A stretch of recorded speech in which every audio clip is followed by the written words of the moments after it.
Welcome to N chemistry. इससे पहले अपन लोग कल वाले वीडियो में ऑर्गेनिक का पार्ट चल रहा था, रिएक्शन इंटरमीडिएट, है ना। आपसे मैंने कल बोला था कि आपको रैंकर सीरीज कंटिन्यू स्टार्ट कर रहा हूँ। तो जो रैंकर सीरीज अभी आपके जितने भी पार्ट आ चुके हैं उसका ही नेक्स्ट पार्ट है ये रैंकर सीरीज में। तो आज आपको रैंकर सीरीज में मैंने एक क्वेश्चन उठाया है, आपके प्रीवियस ईयर का ही है, बट उसका कॉन्सेप्ट इंपॉर्टेंट है ना। तो प्रीवियस ईयर के वो क्वेश्चन मैं आपको बताने की कोशिश करता हूँ, या कोई भी न्यू जो क्वेश्चन लेता हूँ कि आपके या तो प्रीवियस ईयर में उससे रिलेटेड कॉन्सेप्ट आ सके या आया हो, ठीक है ना। तो ये जो क्वेश्चन है ये एसिड बेस का है। ये वाला जो क्वेश्चन है वो किसका है, किस टॉपिक का है, एसिड बेस का है। और इससे रिलेटेड क्वेश्चन आने की प्रोबेबिलिटी है एग्जाम में, ठीक है ना। तो क्वेश्चन रीड करते हैं अपन लोग। In the reaction A and B, तो ये आपकी रिएक्शन है, ये ए है रिएक्शन आपकी और ये है रिएक्शन बी। उसमें कहा हुआ है NH2O प्लस Cl नेगेटिव से आपका ये प्रोडक्ट दिया हुआ है Cl H2O का होल एंड नेगेटिव, ठीक है। फिर दिया हुआ second 6H2O plus Mg di positive, 2 लिखा हुआ है, 2 पॉजिटिव, MgH2O का होल 6 2 पॉजिटिव, ठीक है ना। ये दो रिएक्शन हुई है। अब कह रहा है वाटर बिहेव एज, जिसमें जो वाटर आपका यूज हुआ है दोनों रिएक्शन में वो किस टाइप से बिहेव करता है। ऑप्शन को भी रीड कर लेते हैं। ए ऑप्शन है A an acid in both A and B. तो कहने का मतलब है जो वाटर है वो एसिड की तरह बिहेव कर रहा है बोथ रिएक्शन में, ए में भी एसिड कर रहा है और बी में भी कर रहा है। ये तो है ऑप्शन ए। फिर बी में कहा है ऑप्शन में आपका एन एसिड इन ए, तो ए में वाटर जो है एसिड की तरह बिहेव कर रहा है और बी में जो है बेस इन बी में क्या कर रहा है, बेस की तरह बिहेव कर रहा है। सी ऑप्शन में उसने बोल रखा है आपसे ए बेस इन ए, एन था सॉरी, यहाँ पे एन बेस इन ए, मतलब जो वाटर है वो बेस की तरह बिहेव कर रहा है ए वाली रिएक्शन में और एसिड की तरह बिहेव कर रहा है बी वाली में, ठीक है ना, एसिड इन बी। नेक्स्ट है an base in both A and B, मतलब जो वाटर है वो बेस की तरह बिहेव कर रहा है दोनों रिएक्शन में। तो ये चारों ऑप्शन आपने रीड किए। अब आपको थिंक करना है कि कौन सा ऑप्शन सही होना चाहिए, और ये 4 मार्क्स की प्रॉब्लम थी, है ना। तो आप समझ सकते हो कि 4 मार्क्स का कितना इंपॉर्टेंट रोल प्ले करता है। और इस टाइप के कॉन्सेप्ट में बिल्कुल टफ नहीं होता है, बहुत इजी होता है। अगर आपने थोड़ा सा भी पेशेंस से आपने क्वेश्चन को रीड किया और ऑप्शन को रीड किया तो आप इसे इजीली कर पाओगे। ये तो हो गया क्वेश्चन। पहले अपन लोग इसका कॉन्सेप्ट सीखेंगे। पहले तो आप इसका कॉन्सेप्ट सीखेंगे, हाँ ये रहा इसका कॉन्सेप्ट सीखेंगे। आफ्टर दैट अपन लोग इस क्वेश्चन को सॉल्व करेंगे, ठीक है ना। तो ये क्वेश्चन जैसे भी स्क्रीनशॉट लेना या नोट करना हो तो वो कर सकता है। अब अपन लोग इसका कॉन्सेप्ट सीखते हैं पहले, फिर उसे सॉल्व करेंगे, है ना। तो इसे मैं पूरा रफ करता हूँ और आपको ये क्वेश्चन नोट ऑप्शन मैंने रफ कर दिए और ये आपका क्वेश्चन सिर्फ इतना है, ठीक है ना। अब देखो पहले कॉन्सेप्ट सीखते हैं। तो आपको कॉन्सेप्ट सिखाता हूं मैं पहले। अब वाटर है वो एसिड की तरह कब बिहेव करेगा कि बेस की तरह कब बिहेव करेगा, क्योंकि वाटर क्या है दोनों टाइप से वर्क कर सकता है, आपका एसिड की तरह भी वर्क कर सकता है और बेस की तरह भी कर सकता है। तो देखो अपन लोग एक एग्जांपल लेके चलते हैं। आपने कंसीडर किए कि ए आपका वाटर है, बी आपका कैल्शियम है, सी आपका क्लोरीन है और डी आपका मैग्नीशियम है, ई आपका फ्लोरीन है, ठीक है ना। अब जब आपने इसे कंसीडर किया तो एक जनरल एग्जांपल लेके चल रहे हैं। इस एग्जांपल को सॉल्व करने के बाद अपन लोग इसका बहुत इजीली तरीके से सॉल्व कर पाएंगे। तो अब अपन लोगों को इन सब का क्या है, इसे मैं थोड़ा सा और ऊपर लिख देता हूं जिससे यहाँ पे हमारी एनर्जी लेवल अच्छे से ड्रॉ कर पाए हम। Plus Cl negative is equal to chlorine H2O का होल एंड नेगेटिव, ठीक है ना। और सेकंड वाली जो है आपकी वो है 6H2O plus Mg 2 positive is equal to magnesium H2O का होल 6 डाई पॉजिटिव, ठीक है ना। अब अपन लोग इनके एनर्जी जो ह्यूमोल्यूमो वाले कॉन्सेप्ट से इसे सॉल्व करेंगे उसे बहुत इजीली बना पाएंगे। तो मैं इनके पहले ह्यूमोल्यूमो को ड्रॉ करता हूं, चलो देखता हूं। तो देखो इसे आप कैसे ड्रॉ कर पाओगे, इनकी इलेक्ट्रोनेगेटिविटी के बेस पे। वाटर है, इसे मैंने रेफरेंस मान लिया कि इसका यहाँ पे है, जिसमें इलेक्ट्रॉन होते थे उसे आप क्या बोलते थे, होमो। क्या बोलते थे भाई, होमो, हाईएस्ट ऑक्यूपाइड मॉलिक्यूलर ऑर्बिटल। और इसे आप क्या बोलते थे, LUMO, lowest unoccupied molecular orbital. Same अब कैल्शियम के भी कुछ इलेक्ट्रॉन होंगे, तो मैंने मान लिया यहाँ पे है इसके इलेक्ट्रॉन, और ये होमो है, और ये आपका क्या है, ल्यूमो है। ये क्या है, ल्यूमो है। सेम क्लोरीन है नेगेटिव, इसके आपके इलेक्ट्रॉन यहाँ होंगे, ये होमो है इसका, और ये आपका इसका ल्यूमो है। ठीक है। सेम मैग्नीशियम है, इसके इलेक्ट्रॉन यहाँ होंगे, ये होमो है आपका, और ये आपका ल्यूमो है। ठीक है ना।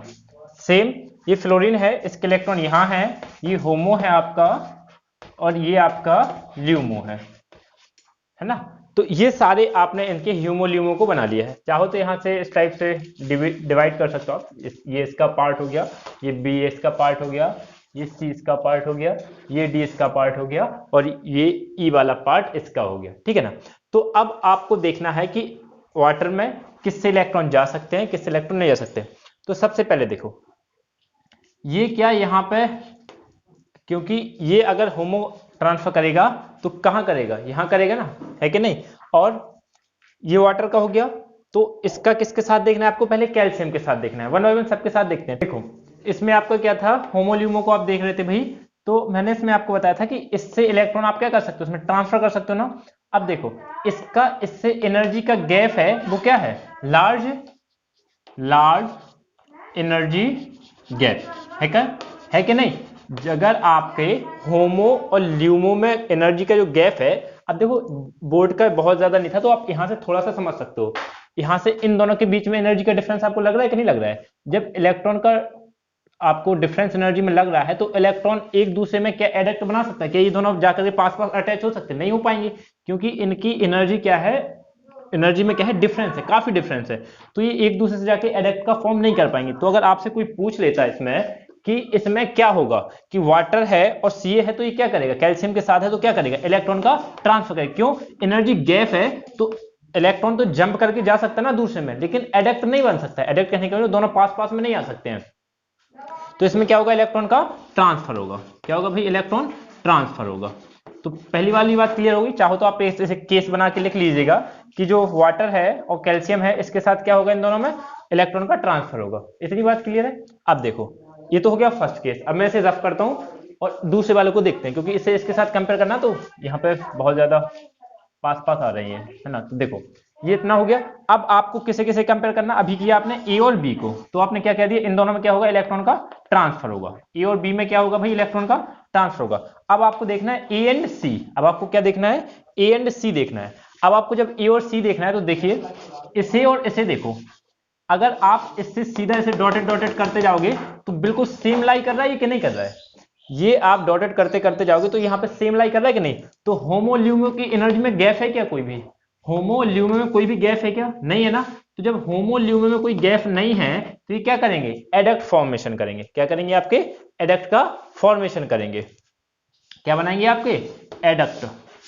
क्या बनाएंगे भैया आपका, ये एडक्ट का एडक्ट फॉर्मेशन। यहाँ पे लिख सकते हो एडक्ट फॉर्मेशन, क्योंकि इसमें आपका क्या है, दोनों की एनर्जी लेवल का है, इक्वल है। ये इसका ल्यूमो है और ये इसका क्या है, होमो है। तो इससे इजीली इसे इलेक्ट्रॉन क्या कर सकता है, ट्रांसफर कर सकता है। ये आपका हो गया एडक्ट फॉर्मेशन। किसके लिए हो गए, ए और सी के लिए। इतनी बात क्लियर है। अब अपन लोग कंपेयर करते हैं ए और डी को।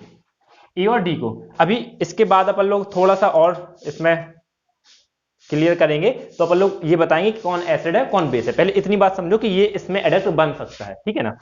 अब आप किसे कंपेयर करोगे, ए और डी को। तो इसे मैं रफ कर देता हूं, इसे यहां से बीच से रफ कर देता हूं थोड़ा सा ये। और देखो अब अपन लोग कंपेयर करते हैं ए और सी को। अब आपका फोकस इस पे होना चाहिए। ये यहाँ पे है एनर्जी लेवल, ये यहाँ पे है, इसका ये यहाँ पे है और इसका ये यहाँ पे है, ठीक है ना, यही तो है। तो अब आप देखोगे कि अगर यहाँ से हम एनर्जी लेवल को थोड़ा सा और बढ़ाएं इस टाइप से, तो ये होमोल्यूमो का जो एनर्जी है वो सेम एनर्जी लेवल पे लाई कर रहा है कि नहीं कर रहा है, कर रहा है ना। ये होमो है और ये ल्यूमो है, सेम कर रहा है ना। तो ये अपना इलेक्ट्रॉन इसे ट्रांसफर कर सकता है कि नहीं कर सकता है ना। तो यहाँ पे क्या हो पा रहा होगा, यहाँ भी एडक्ट फॉर्मेशन हो जाएगा। यहाँ भी क्या हो जाएगा, आपका एडक्ट फॉर्मेशन हो जाएगा। क्योंकि अगर आपके पास ये इलेक्ट्रॉन ट्रांसफर हो रहे हैं, एक दूसरे के पास इलेक्ट्रॉन ट्रांसफर हो रहे हैं, तो वहां पे होता है आपका एडक्ट फॉर्मेशन। अगर आपका एनर्जी गैप ज्यादा हो, तो जनरली फिर क्या होता है, आपका सिर्फ इलेक्ट्रॉन ट्रांसफर होता है। यहाँ पे एडक्ट फॉर्मेशन हुआ, वहां पे इलेक्ट्रॉन का ट्रांसफर होता है, सिंगल इलेक्ट्रॉन ट्रांसफर होता है, और यहाँ पे दोनों पास पास आगे एडक्ट का फॉर्मेशन करते हैं। तो ई और डी में भी क्या हो गया, आपका एडक्ट का फॉर्मेशन हो गया। अब बात करनी है आपको इसका इसके साथ। तो देखो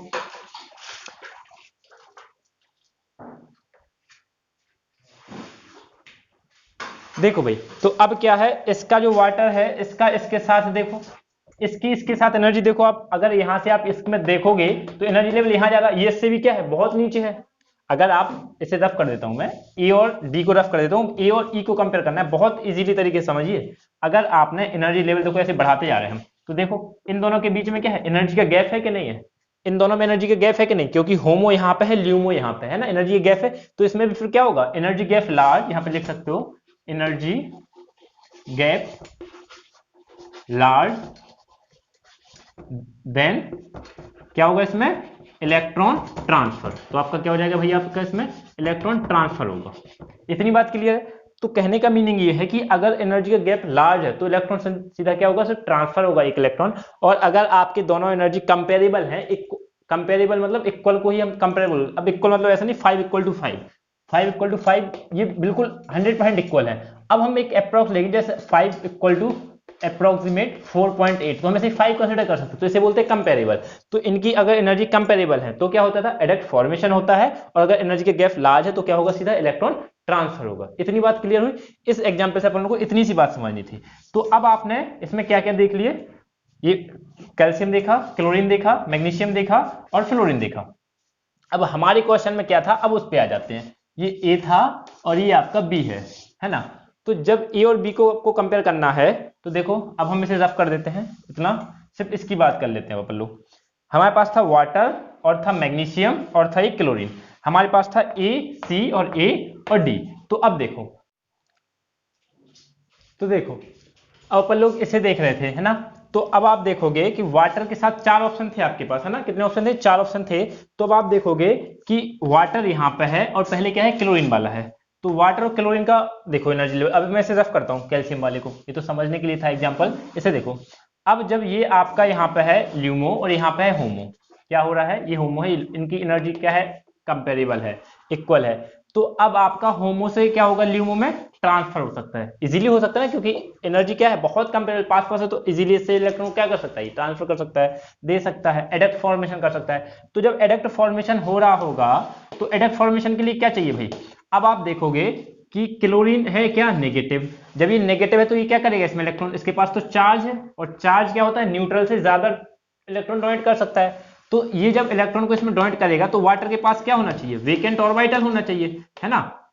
जब वाटर के पास आपका वेकेंट ऑर्बिटल की तरह बिहेव करेगा, ये इसके इलेक्ट्रॉन को लेगा। एडक्ट फॉर्मेशन में होता क्या था, एक ऐसे Cl नेगेटिव है, डोनेट करेगा किसको, वाटर को, ऐसे तो करेगा डोनेट, तभी तो एडक्ट फॉर्मेशन होगा। तो जब ये इसे डोनेट करेगा तो ये इसने किसकी तरह वर्क किया, डोनेट की तरह। और उसने किसका पूछा आपसे, वाटर का पूछा था ना, वाटर बिहेव एज, तो वाटर क्या करेगा, इसके इलेक्ट्रॉन को एक्सेप्ट करेगा। एक्सेप्टर वाला क्या होता था आपका, एसिड होता था। एक्सेप्टर वाला क्या होता था आपका, एसिड होता था। तो इसमें वाटर ने किसकी तरह बिहेव किया भाई, आपके एसिड की तरह किया। वाटर ने किसकी तरह बिहेव करा, एसिड की तरह।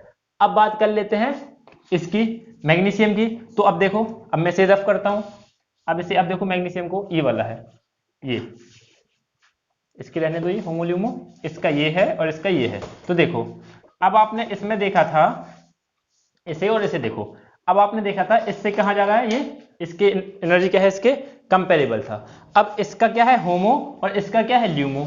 अब ये से इलेक्ट्रॉन को क्या कर सकता है, डोनेट। क्यों, यहाँ पे क्या है, होमो, ये है वाटर, और इस क्या है, पॉजिटिव चार्ज है, तो इसके पास जो मैग्नीशियम डाई पॉजिटिव है, इलेक्ट्रॉन क्या है, रिक्वायर्ड है।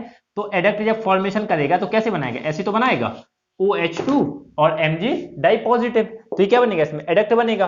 तो जब ये एडक्ट बनेगा तो वाटर ने क्या किया, इलेक्ट्रॉन को डोनेट किया। वाटर ने क्या किया, इलेक्ट्रॉन को डोनेट किया। और डोनर वाला क्या होता था आपका, बेस। क्या होता था डोनर वाला आपका, बेस। तो इसने किसकी तरह वर्क किया, इसमें बेस की तरह। तो इसमें किसकी तरह बिहेव हुआ भाई, बेस की तरह। तो अब देख लो आपके ऑप्शन क्या क्या थे, मैं रीड करता हूं अपने ऑप्शन।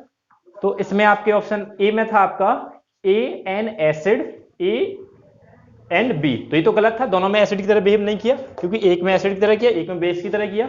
सेकंड बी ऑप्शन था आपका an acid is A and base is B, ये सही है, क्योंकि उसने कहा था ए इज एसिड, तो सही बात है, ए क्या है, एसिड की तरह है, और बी क्या है, बेस की तरह है। तो ऑप्शन कौन सा राइट हो जाएगा आपका, option number B is the right answer. जो क्वेश्चन में मैंने लिखवाए थे वो आपका क्या हो जाएगा, राइट आंसर हो जाएगा। तो अब बात क्लियर है। तो इस टाइप के कॉन्सेप्ट को आपको बहुत इजीली तरीके से सॉल्व कर सकते हो अगर आपको होमोल्यूमो का थोड़ा सा भी अंदाजा है तो आप बहुत इजीली तरीके से बना के उसे ड्रॉ करके इजीली इसका आंसर निकाल सकते थे। ओके, आई होप ये वाला वीडियो आपके लिए हेल्पफुल रहा होगा। Okay, thank you so much watching the video.